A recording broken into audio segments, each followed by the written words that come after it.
So now looking at the node, here is the highlights from the Australian standards and commentary.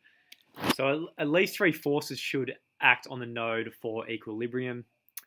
If there is confinement not provided, the principal compressive stress for the normal and shear from the normal and shear stresses is less than phi st beta n 0.9 f-c, where beta n equals 1 for compression nodes, 0.8 for compression tension nodes, and 0.6 for compression tension nodes, as shown in 7.4.2.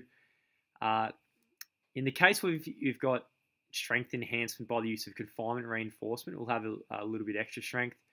So the upper limit of the confinement for strength enhancement is theta s or phi st 1.8 f-c, which corresponds to the yielding of the confinement reinforcement, which can be found in 10.7.3.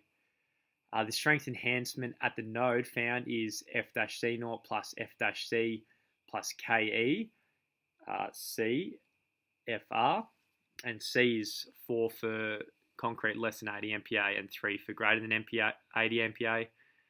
And again, fr and ke can be found in clause 10.7.3 in the confinement reinforcement calculations. Looking at section 7.4.2, design strength of nodes. So here we have a compression, and tensile node. So that means we have a beta n value of 0.8. So if the capacity of this node here, say this node face is psi st beta n 0.9 f-c. As briefly mentioned, beta n equals 0.8 for compression tension, f-c equals 65 MPa, so st equals 0.6 for compression. So that means our capacity of the node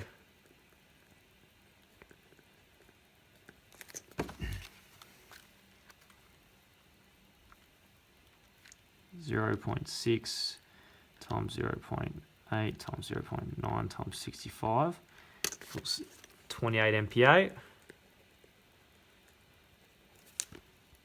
And here we have 1,000 kilonewtons, and say we have 600 mil node face here of this node. That means our stress on this node face is F on A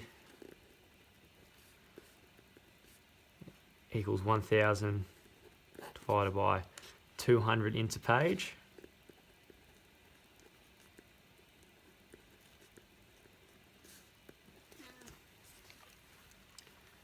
So we have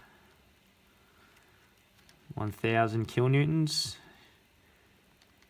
times 1,000 to get into newtons, divided by 200 times 600, which is the area, gives us 8.3 MPa. Therefore, okay, so we have sufficient node capacity here. Also, in some situations, you might have to check the other node faces, but for this example, it is working very easy.